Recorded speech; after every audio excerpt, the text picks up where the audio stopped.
Welcome you all dear students. Class 11th Math, chapter number 13, exercise 13.1. Chapter है आपका सीमा और अवकलन, लिमिट्स एंड डेरिवेटिव्स। इसके न्यूमेरिकल कर रहे थे, तो कितने क्वेश्चन हमने कर दिए थे इसके?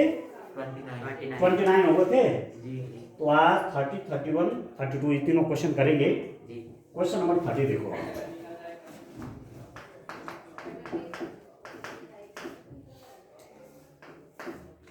क्वेश्चन देखें, फंक्शन है आपके पास, फंक्शन डिफाइन किया हुआ है। If f x is equal to mod of x plus 1 x is less than 0 0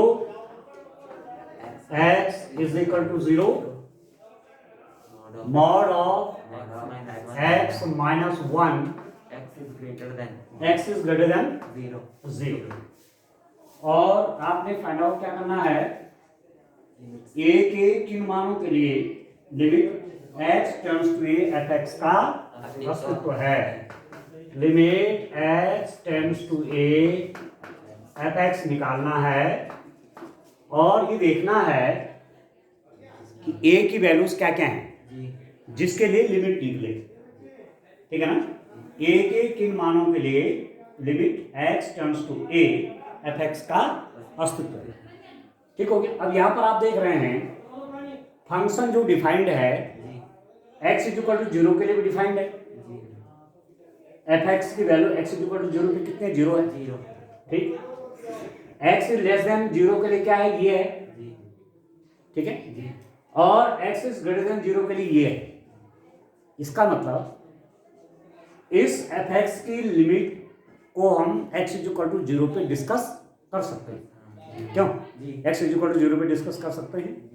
तो a इज इक्वल टू 0 लेने पर a की वैल्यू मैं 0 ले लेता हूं। ठीक हो गया। अब जब 0 ले लिया तो अब आप देखो 0 पॉइंट है, 0 प्लस h है और 0 माइनस h है। 0 0 प्लस h और 0 माइनस h। जब इस पॉइंट पर देखेंगे तो राइट हैंड लिमिट बनेगी, जब इस पॉइंट पर देखेंगे तो लेफ्ट हैंड लिमिट बनेगी। नहीं बनेगी? क्योंकि जब x लेस देन 0 है तो फंक्शन ये है, और जब x ग्रेटर देन 0 है तो ये फंक्शन। ठीक हो गया। तो अब आप लिखिए राइट हैंड लिमिट, लिख दीजिए right hand limit h tends to 0 f 0 plus h। 0 plus h मतलब ग्रेटर देन 0, और ग्रेटर देन 0 के लिए फंक्शन आपका ये है। तो यहां पर जो फंक्शन आपका यूज होगा f x is equal to mod of x minus 1 आएगा। तो दिस इज इक्वल टू कितना हो गया student, limit h tends to 0 h 0 plus h। जहां पर x है वहां 0 प्लस h कर दीजिए। तो यहां रख दीजिए mod of 0 plus h minus 1। ठीक हो गया। तो limit h tends to 0, mod के अंदर h पॉजिटिव हो जाएगा ये, और जैसे आपने h को 0 टेंड किया ये अल्टीमेटली इक्वल टू हो गया माइनस 1। यहाँ तक क्लियर है? अब निकालिए लेफ्ट हैंड लिमिट, लिखिए limit h tends to 0 f 0 minus h। 0 minus h मतलब इस पॉइंट पर when x is less than 0। x is less than 0 means this is the function. ठीक हो गया। तो यहां एफ एक्स हो जाएगा मॉड ऑफ x प्लस 1। ठीक हो गया। जब x की वैल्यू 0 से लेस है तो फंक्शन आपका ये है। तो जहां पर x है वहां आप क्या कर देंगे, 0 माइनस h कर देंगे। तो this is equal to limit h tends to 0 mod of x मतलब 0 माइनस h प्लस 1। ठीक है ना। और इसके अंदर नेगेटिव है, वैल्यू क्या है, नेगेटिव है तो पॉजिटिव हो जाएगी। तो ये लिख सकते हैं आप this is equal to limit h tends to 0 h plus 1, और जैसे ये 0 की तरफ जाएगा ये कितना हो गया 1 आ गया। ठीक हो गया। तो लेफ्ट हैंड लिमिट कितना हो गया आपका, लेफ्ट हैंड लिमिट तो -1 है और राइट हैंड लिमिट क्या है +1 है। तो यहाँ पर आप देख रहे हैं left hand limit is not equal to right hand limit. Left hand limit और राइट हैंड लिमिट आपस में बराबर नहीं है। इसका मतलब this implies that limit x tends to 0 fx पर, ठीक है, का लिख दीजिए, का अस्तित्व नहीं है। ठीक है, limit x tends to 0 fx does not exist. ठीक हो गया। Limit x tends to 0 fx does not exist. Limit x tends to 0 fx का कोई अस्तित्व नहीं। यहाँ तक क्लियर हो गया। अब आप देखिए इसके बाद देखो डियर स्टूडेंट, अभी तो x इक्वल टू 0 पे देखा, ठीक है ना, तो और भी तो वैल्यू होंगी, ठीक है ना भाई। अभी तो a इक्वल टू 0 पे देखा ना, a इक्वल टू 0 पे देखा, और a इज इक्वल टू 0 पे, a इज इक्वल टू 0 पे फंक्शन की लिमिट का अस्तित्व नहीं है। ठीक हो गया जी। तो a की वैल्यू हम आप देखिए डियर स्टूडेंट, ये नंबर लाइन देखिए आप, ये कोई नंबर लाइन है, यहां पर 0 है, ठीक है, इधर ग्रेटर देन 0 है और इधर लेस देन 0 है। ये 0 से बड़ा है और ये 0 से लेस है। तो पूरी नंबर लाइन कवर हुई कि नहीं हुई? नहीं हुई भाई। x इक्वल टू 0, 0 से बड़ा पूरा इनफाइनाइट तक और 0 से छोटा अप टू -इंफिनिटी। तो a की दो वैल्यू और ले लेते हैं, एक तो प्लस में ले लेते हैं और एक माइनस में ले लेते हैं। ठीक आ रहा है? तो आप देखिए, taking x is equal to b1 या a is equal to b1 लिख लो, a is equal to b1 and b1 is greater than 0। आया समझ में? b1 की वैल्यू 0 से बड़ी है। इसका मतलब जब b1 मैं 0 से बड़ा ले रहा हूं, ठीक है ना, b1 को 0 से बड़ा ले रहा हूं, तो ऐसी स्थिति में फंक्शन आपका मॉड ऑफ x -1 हो जाएगा। जब x की वैल्यू 0 से बड़ी, वहां फंक्शन ये है। ऐसी स्थिति में आप डायरेक्ट लिमिट निकाल सकते हैं। माना a इक्वल टू 10 है, a की वैल्यू क्या है 10 है, तो 10 के लिए फंक्शन क्या होगा ये, तो 10 के राइट में भी जाएंगे तब भी 0 से बड़ा है, 10 के लेफ्ट में जाएंगे तब भी 0 से बड़ा है। यदि मैं माना 2 ले लेता हूं तो 2 के राइट में जाएंगे तब भी 0 से बड़ा है, 2 के लेफ्ट में जाएंगे तब भी 0 से बड़ा है। तो फंक्शन आपका ये हो जाएगा। यहां पर left hand limit right hand limit निकालने की आवश्यकता नहीं है, आप डायरेक्ट लिमिट कैलकुलेट कर सकते हैं। Limit x tends to b1 fx, ठीक हो गया, और फंक्शन fx है मॉड ऑफ x -1। तो limit x tends to b1 fx लिख दीजिए dear student, mod of x -1, ये कर दीजिए b1 -1। अभी तो ऑलरेडी पॉजिटिव है, ठीक है, ये हो जाएगा आपका b1 -1। तो ये लिमिट निकल गई, ठीक है। Limit x tends to b1 fx is equal to b1 -1, जहां b1 0 से बड़ा। ठीक हो गया। अब एक वैल्यू मैं और ले लेता हूं, क्या ले लेता हूं, c1 ले लेता हूं। आप देखिए, टेकिंग आप देखिए,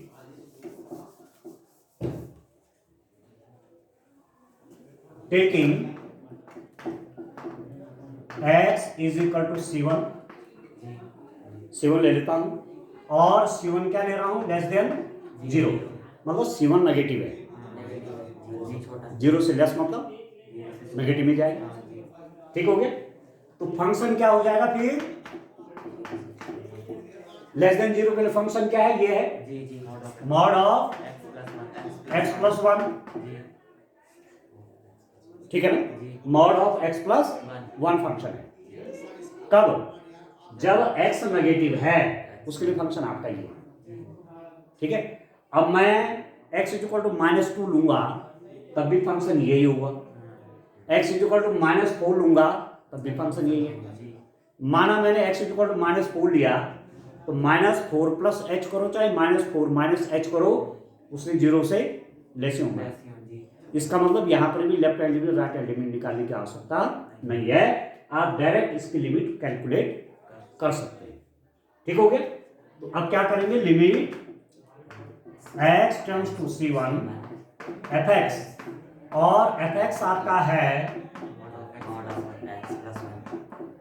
ये हो जाएगा limit x tends to C1 fx हो गया आपका मॉड ऑफ x प्लस 1। ठीक हो गया। And this is equal to -C1 plus 1। बताओ क्यों, पहले आप ऐसा लिख देंगे कि limit x tends to C1 आपने किया तो लिमिट निकालने की आवश्यकता नहीं, मैंने क्या कर दिया, मैंने लिख दिया मॉड ऑफ C1 प्लस 1, और अब मैंने इसकी वैल्यू क्या लिख दी, मॉड ऑफ C1 प्लस 1 की लिख दी -7 प्लस 1। क्यों, 0 से छोटा है, ऋणात्मक। तो मैंने इसका नेगेटिव क्यों किया,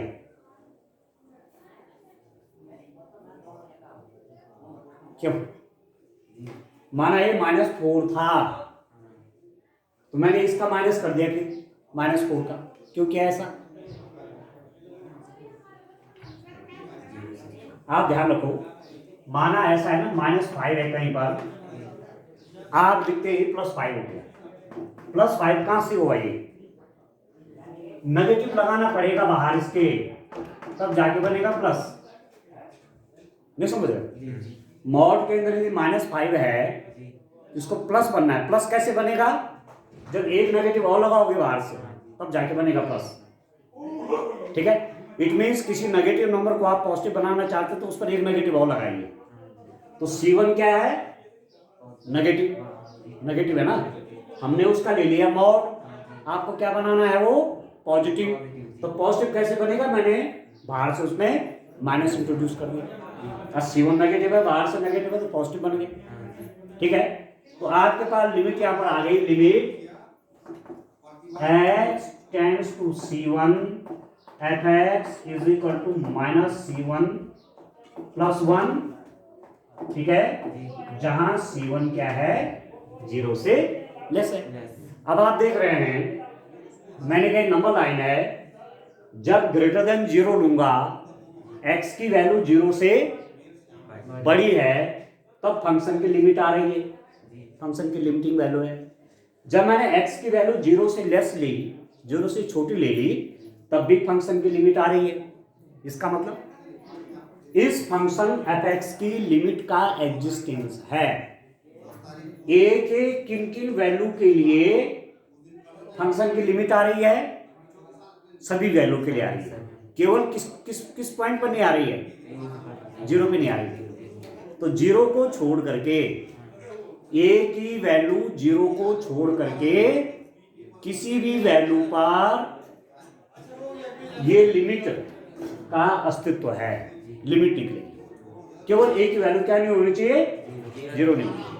a आपका 0 से बड़ा है चाहे 0 से छोटा है, फंक्शन की लिमिट बनेगी, लिमिट आएगी, लिमिटिंग वैल्यू हमको मिलेगी। केवल x इज इक्वल टू 0, मतलब a इज इक्वल टू 0 पर फंक्शन की लिमिट नहीं। ठीक हो गया। अब इसको आंसर के रूप में कैसे लिख देंगे, यहीं पर लिख दूंगा मैं, आप लिख देंगे limit x tends to a fx का a इज नॉट 0 को छोड़कर प्रत्येक बिंदु पर प्रत्येक मान पर limit x tends to fx का a is not equal to 0 को छोड़कर प्रत्येक मान का अस्तित्व है। ठीक है,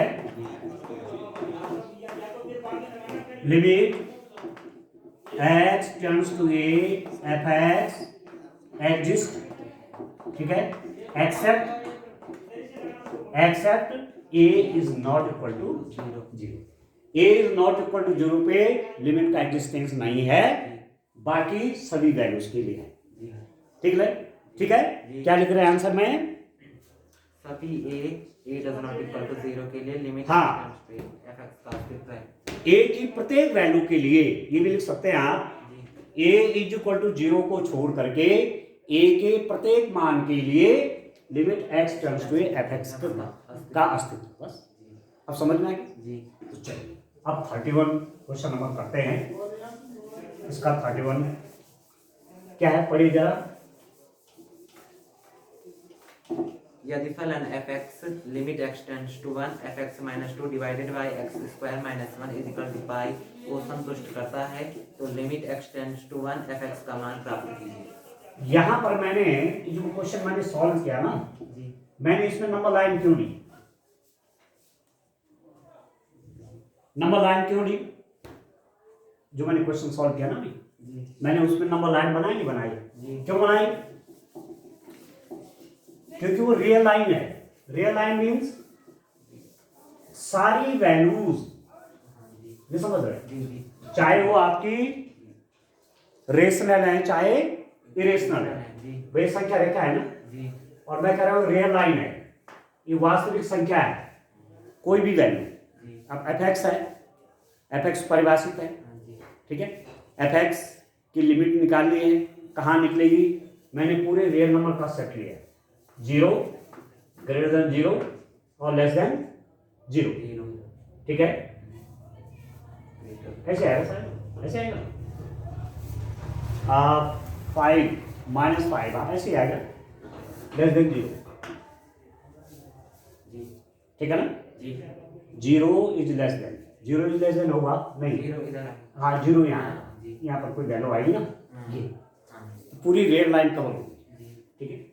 अब क्वेश्चन नंबर 31, 31 जी। आपको वैल्यू निकालनी है लिमिट फलन fx, लिमिट आपको दिया हुआ है लिमिट x टेंड्स टू 1, जी, x tends to 1, x tends to 1 fx minus 2 divided by x square minus 1 x square minus 1 बराबर पाई। Limit x tends to 1 fx minus 2 over x square minus 1 is equal to pi को संतुष्ट करता है, तो आपको value चाहिए limit x tends to 1 fx कितना है, ये चाहिए, ठीक है। Limit x tends to 1 fx minus 2 over x square minus 1 की वैल्यू कितनी है? पाई। तो आपको इसकी वैल्यू निकालनी है, limit x tends to 1 fx, ठीक हो गया, ठीक है ना। ये दिया हुआ है, इस सब की लिमिट क्या है? पाई। तो आप इसको कैसे लिख सकते हैं? इसको लिख सकते हैं आपकी limit x tends to 1 fx minus 2 divided by limit x tends to 1 x square minus 1 is equal to पाई।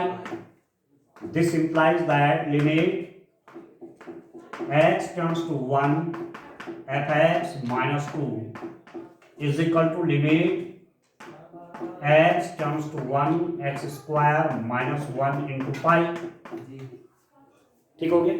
इसको अलग अलग कर लीजिए, this implies that limit x tends to 1 fx minus limit x tends to 1 2, इसकी limit अलग निकाल दी, इसकी अलग निकाल दी, इज इक्वल टू, यहाँ आप देखिए जैसे ही x 1 की तरफ टेंड करेगा तो ये बन जाएगा 1 स्क्वायर माइनस 1 इंटू पाई, ठीक है। तो this implies that limit x tends to 1 fx, देखो ये तो कांस्टेंट है, इस पर लिमिट का असर पड़ेगा नहीं, ये तो ऐसे रहेगा -2 is equal to 0। This implies that limit x tends to 1 fx is equal to कितना है स्टैंड 1। ठीक है जी। बस इस रूप में क्वेश्चन करना है। अब आप नेक्स्ट क्वेश्चन देखिए, क्वेश्चन नंबर 32। क्वेश्चन नंबर 32 देखिए, the last question of this exercise, इस एक्सरसाइज का ये लास्ट क्वेश्चन है, आप देख लीजिए।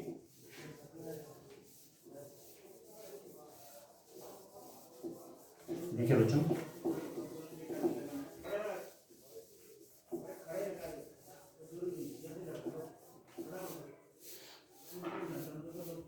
क्वेश्चन नंबर 32 देखो।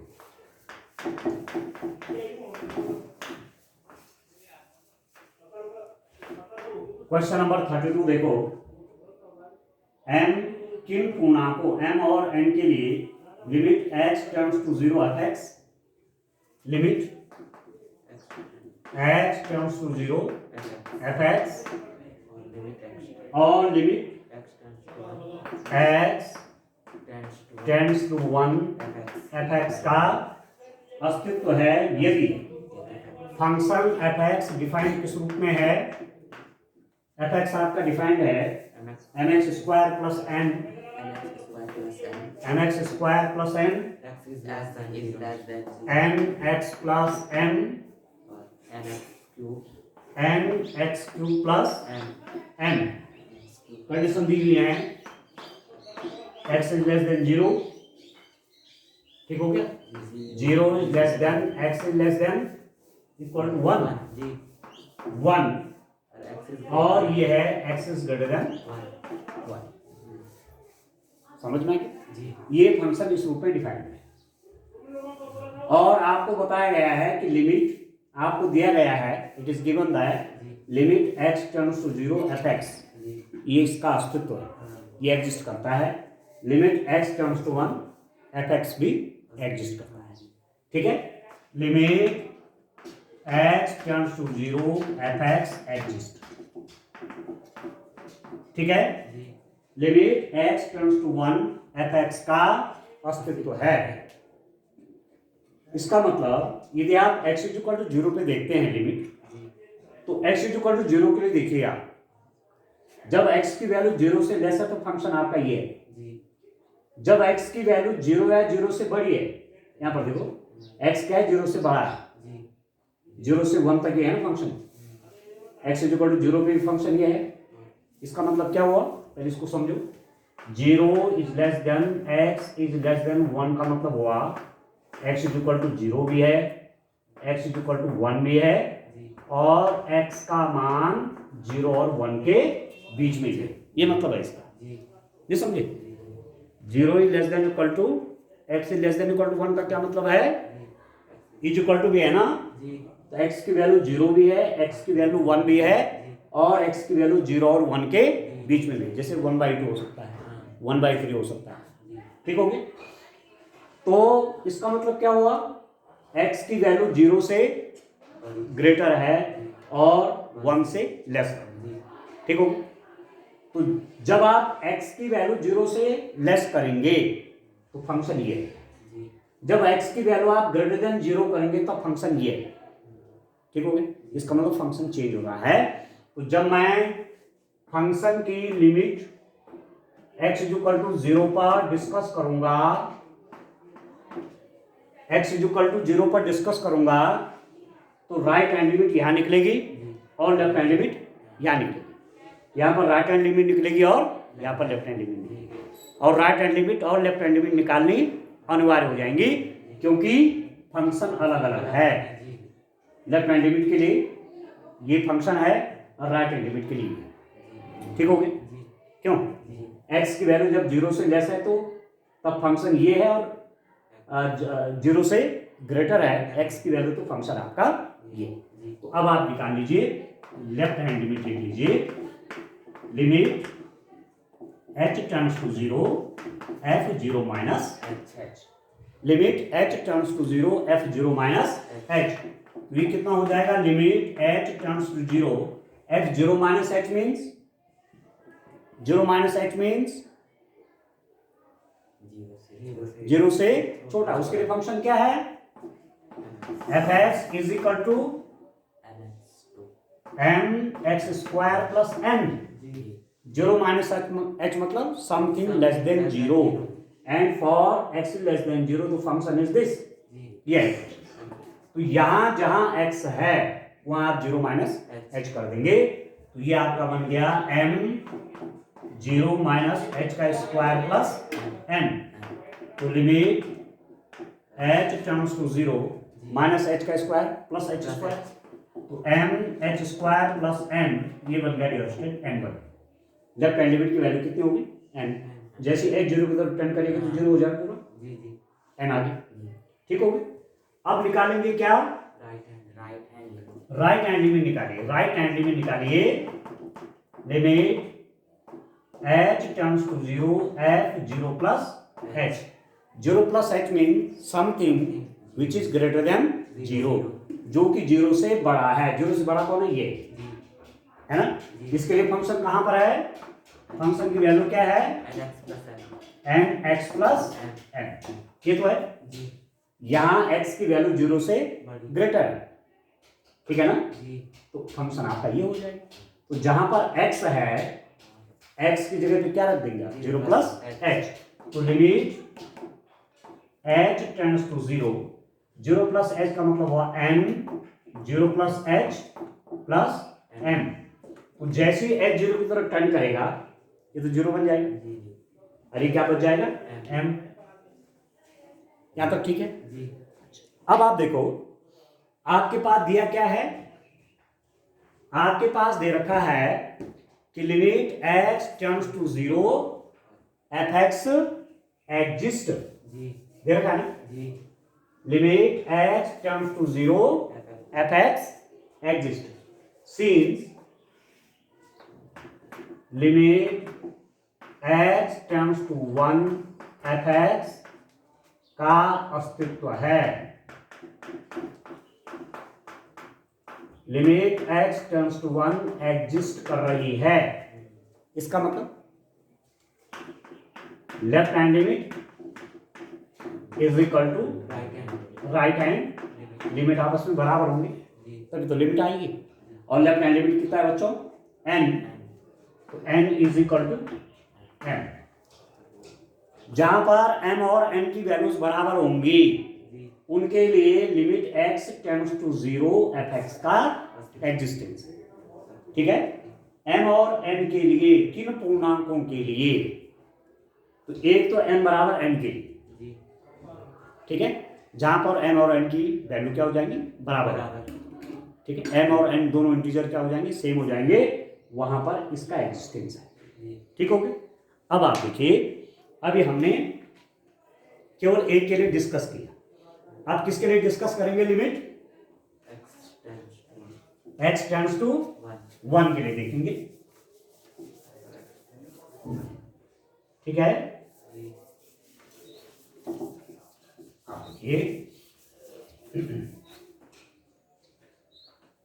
Limit x tends to 1 fx exist, ये दिया हुआ है, limit x tends to 1 fx का क्या है, अस्तित्व है, ठीक है।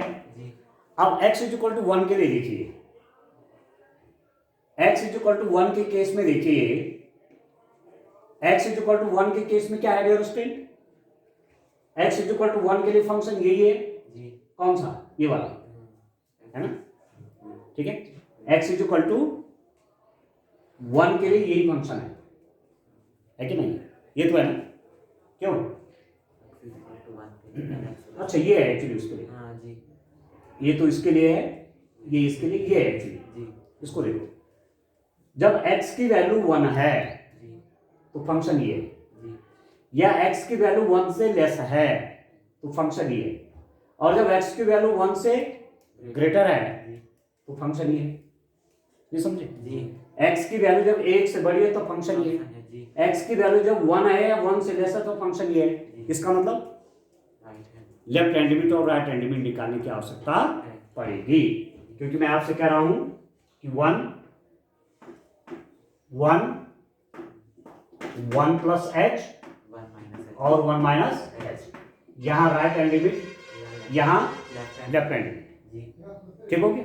अलग अलग फंक्शन, 1 से ग्रेटर के लिए फंक्शन आपका ये है, 1 से लेस के लिए फंक्शन आपका ये है, इसलिए हमको लेफ्ट हैंड लिमिट और राइट हैंड लिमिट निकालनी पड़ेगी। ठीक हो गया। अब निकाल लीजिए राइट हैंड लिमिट, निकालिए limit H tends to 0 at 1 plus H. ठीक हो गया। तो this is equal to limit H tends to 0 at 1 plus H means this is greater than 1। तो यहां जो fx होगा, ये हो गया nx³ प्लस m। ठीक हो गया। ये कितना हो गया f1 प्लस h, मतलब जहां पर x है वहां 1 प्लस h करिए, ये हो जाएगा n1 plus h³ plus m। ठीक है। तो limit h will tend to 0 n 1 plus h का whole cube, 1³ plus h³ plus 3 into 1 square into h plus 3 into 1 into h square plus h। जानते हैं a plus B whole cube, a cube plus B cube plus 3 a square B plus 3 a B square. ठीक हो गया। अब कितना कितना हो गया, लिमिट एच टेंड्स टू 0, आप देखो यहां आप देखेंगे ये तो हो जाएगा n, ये हो जाएगा 1³ कितना हो 1, ये हो जाएगा NH³ plus 3NH plus 3NH square plus m। तो जैसे h 0 की तरफ टर्न करेगा, ये भी 0, ये भी 0, ये भी 0, तो ये कितना बन गया n प्लस m। आया समझ में? ठीक है बच्चों। अब क्या करेंगे, आप लेफ्ट हैंड लिमिट निकाल देंगे। समझ में आ रहा ना आपको कि कब लिमिट निकालने की आवश्यकता, लेफ्ट हैंड लिमिट निकालने की आवश्यकता और राइट हैंड लिमिट निकालने की आवश्यकता कब कब पड़ती है। ठीक हो गया। अब यहां पर मैं निकाल लेता हूं क्या, left hand limit h turns to 0 at 1 minus h. 1 minus h means this, यहाँ 1 minus h होगा, 1 से लेस, 1 minus h मतलब 1 से छोटा, यहाँ आएगा, उसके लिए फंक्शन ये। ठीक हो गया। तो limit h turns to 0, function हो जाएगा fx बराबर nx प्लस m, ये हो जाएगा फंक्शन fx बराबर nx प्लस m। तो h 0 की तरफ टेंड करेगा, तो यहां जहां x है वहां 1 माइनस h करिए, n 1 minus h plus m। क्यों जब फंक्शन आपका ये है, यहाँ पर कॉमा कर दीजिए, कॉमा कर, फंक्शन fx क्या हो रहा है nx प्लस m, तो जहां x है वहां क्या कर लीजिए 1 माइनस h कर लीजिए। ठीक हो रहा है। And this is equal to limit h turns to 0, अंदर मल्टीप्लाई करें n minus nx plus m। तो जैसे h 0 की तरफ टर्न करेगा तो 0 हो जाएगा, ये भी क्या बनेगा m प्लस n। ठीक हो गया। व्हाट इज गिवन, दिया है, क्या दिया है,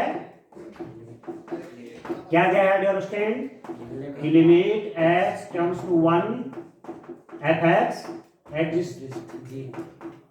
इसका मतलब left hand limit is equal to right hand limit.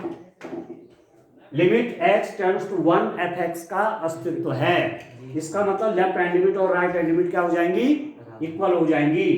Right hand limit है n प्लस m और लेफ्ट हैंड लिमिट क्या है n प्लस m, तो दोनों बराबर हो गए, n plus n is equal to n plus. ठीक हो गया। तो m और n का सम n और n के सम के बराबर है। ठीक है। तो जो भी बात आएगी, जो भी बातें आएंगी, n प्लस n बोलो चाहे m प्लस n बोलो, एक ही बात हो गई। इन सब वैल्यूज के लिए भी m और n के इन सब मान के लिए भी ये लिमिट आपका एग्जिस्ट है। ठीक है, ठीक है ना। किन पूर्णांकों के लिए क्या दे रहे हैं आंसर, किस रूप में लिख रहे हैं, देखिए किस रूप में लिख रहे हैं आप देखो। Limit X tends to 0 fx के अस्तित्व हेतु m इजिकल टू n अनिवार्य रूप से होना चाहिए। हाँ। m तथा n के किसी भी पूर्णांक मान के लिए limit X tends to 1 fx का अस्तित्व। हाँ, तो n plus M is equal to n plus m का मतलब हुआ यहाँ पर तो ठीक है, कहाँ पर पहले वाला जो हमने लिखा था वो तो लिख दिया था कि n बराबर n के लिए उसका अस्तित्व है। किसका अस्तित्व है, limit x tends to 0 fx का अस्तित्व। यहाँ पर रिजल्ट क्या आ रहा है, यहाँ पर रिजल्ट आ रहा है m व n पूर्णांक के लिए जहां स्थिति क्या है, n plus n equal to n plus m, ठीक है, limit x tends to 1 fx का अस्तित्व है। ठीक है, ठीक है, आया समझ में, हो गया ना, ठीक हो गया। तो इस रूप में आपने ये क्वेश्चन करने हैं, तो आपकी ये एक्सरसाइज तो कंप्लीट हो गई, एक्सरसाइज 13 पॉइंट, ठीक हो गया। अब थोड़ा सा मैं आपको अवकलज बता देता हूँ, डेरिवेटिव, ठीक है ना। डेरिवेटिव क्या होते हैं, नेक्स्ट जो टॉपिक है आपका वो है डेरिवेटिव, अवकलज। सीमा तो आपने पढ़ ली, चैप्टर का नाम क्या है, सीमा और अवकलज है चैप्टर का नाम। तो सीमा तो आपने पढ़ लिया, अब अवकलज क्या हुआ, व्हाट इज डेरिवेटिव, ये समझना है। ये भी बहुत इंपॉर्टेंट है बच्चों, है ना। ये आपका फिजिक्स में भी काम आएगा, अवकलज डेरिवेटिव आपका फिजिक्स में काम आएगा, केमिस्ट्री में काम आएगा, और इंटर में तो काफी बड़ा पोर्शन है इसका आपके पास। तो यहाँ थोड़ा इस समय यहाँ समझ लेंगे, ठीक है ना, पर इंटर में तो काफी डिटेल में है। तो मैं आपको बताता हूँ, देखिए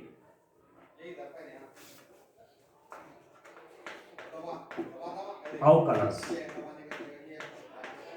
डेरिवेटिव,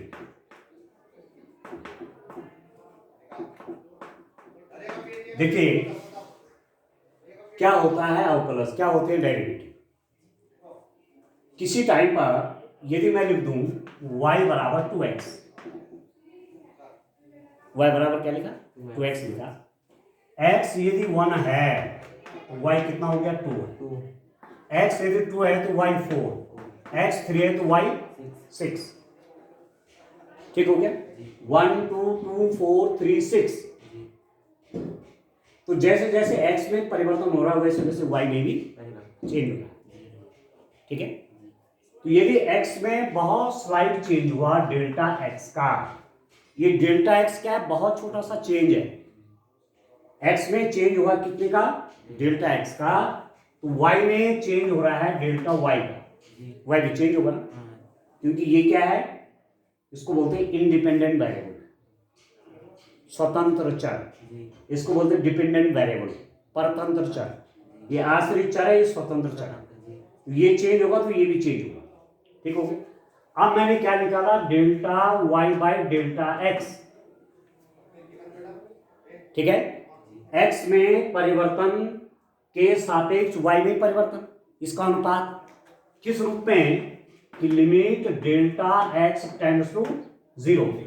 ये चेंज इतना छोटा है, delta y by delta x का जो अनुपात है, ठीक है, इस कंडीशन में कि डेल्टा x क्या है, बहुत स्मॉल चेंज है, तो ये बन जाता है dy बाई dx, इसका नाम क्या हो जाता है, dy बाई dx, और dy बाई dx को बोलते हैं रेट ऑफ चेंज ऑफ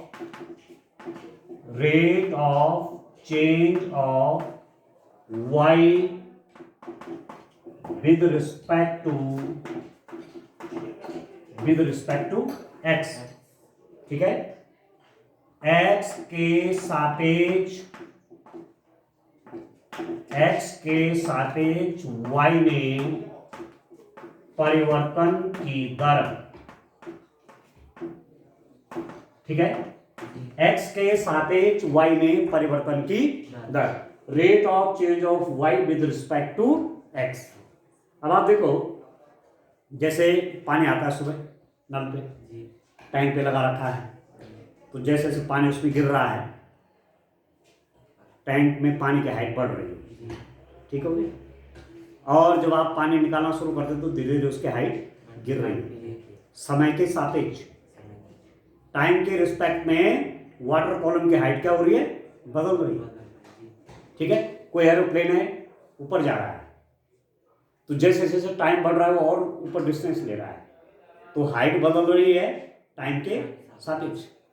तो जब एक चर के बदलने का दर दूसरे चर के सापेक्ष देखते हैं, तो वो क्या है, वही तो है अवकलज, रेट ऑफ चेंज, परिवर्तन की दर, एक चर के दूसरे चर के सापेक्ष परिवर्तन की दर, rate of change of one variable in respect of other variable is the differentiation. यही है, समझ में आई? नहीं आ रहा समझ? ठीक है ना। तो इस पे डिटेल में आगे आपको बताएंगे। तो यहां हम आपको फर्स्ट प्रिंसिपल से अवकलज का प्रथम सिद्धांत, अवकलज का प्रथम सिद्धांत, फर्स्ट प्रिंसिपल ऑफ